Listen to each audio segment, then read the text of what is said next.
இன்னைக்கு வந்து நான் வீடியோ போட்டதில்ல. ஆனா இன்னைக்கு இந்த இடத்துல நின்னு போட்டிக்கிட்டு இருக்கிறேன். நல்லா பாருங்க. இப்ப பாருங்க இந்த பாலம் வந்து பாருங்க. அங்கேருந்து வருதா பாருங்க. இது வந்து இந்த கோடம்பாக்கத்துல இருந்து ரயில்வே ஸ்டேஷன்ல இருந்து விவேக் பாலம்னு சொல்லிட்டு அதுல வரும் இல்லைங்களா? இந்த பாலத்துக்கு நின்னு உங்களுக்கு நான் பேசிட்டு இருக்கிறேன். பக்கத்துல கீழே கீழே கோவில் இருக்கு பாருங்க. அந்த கோவில் இந்த கோவில்லாம் இருக்குது. கோவில் தெரியுதா? இந்த கோவில் ஏன் உங்களுக்கு நான் காட்டுறேன் அப்படின்னா, அதாவது இந்த பாருங்க பின்னாடி பாருங்க இந்த கோவில் தெரியும் பாருங்க. இது ஏன் கோவிலை உங்களுக்கு நான் இப்ப காட்டுறேன்னு சொன்னா, அதாவது மனிதனுடைய சக்திக்கு புத்திக்கு இறைவன் படைக்கப்பட்ட அவனே வியந்து போகக்கூடிய காலகட்டங்கள் ஏற்பட்டு விட்டது. அந்த டயத்துல தான் இப்படி ஒரு கோயில்களை கட்டி அங்கங்கே உருவாக்கப்பட்டவன் ஒருவன் இருக்கிறான். அதை மறந்து விட வேண்டாம்.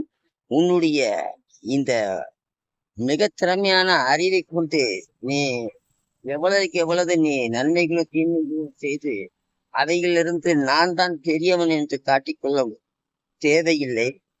படைத்தவன் நான் இருக்கிறேன், என்னை மறந்து விடாதே என்று சில பயங்களை மனிதனிடம் உருவாக்குவதற்காகவே ஆங்காங்கே இங்கெங்கே கோவிலை கட்டி பக்தியில வளர்த்து மனிதனுக்கே போட்டுக்கூடிய சிறை தண்டனை தான் இந்த ஆன்மீக சக்தி, ஆன்மீக பயணம்.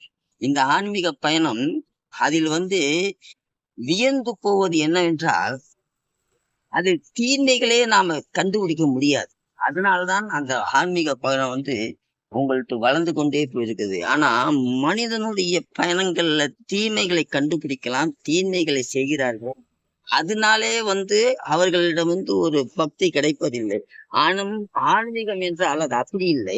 ஆன்மீகம் கண்ணுக்கு தெரியாதாக இருந்தாலும் மனித ரூபத்தில் தெய்வங்களை படைத்து அவர்கள் மூலமாகவே தெய்வம் இருக்கிறார் என்று கட்டி அந்த பய பக்தியை மனதில் ஏற்படுத்தி தவறுகள் இருந்து நாம திருத்திக் கொள்ளவும், தவறுகள் தப்பித்துக் கொள்ளவும், மனித சமுதாயத்தில் ஒரு புனிதமான வாழ்க்கை பயணம் தர்மத்தை தொட்டு வாழ வேண்டும் என்று கூறுவதற்காகவே இந்த கோயில்களை அந்த காலத்தில் பெரியவர்கள் நம்மை போன்ற மனிதர்கள் உருவாக்கி கடவுளுக்கு கடவுளாகவே காட்சியளித்துக் கொண்டிருக்கிறான் இந்த மனிதன்.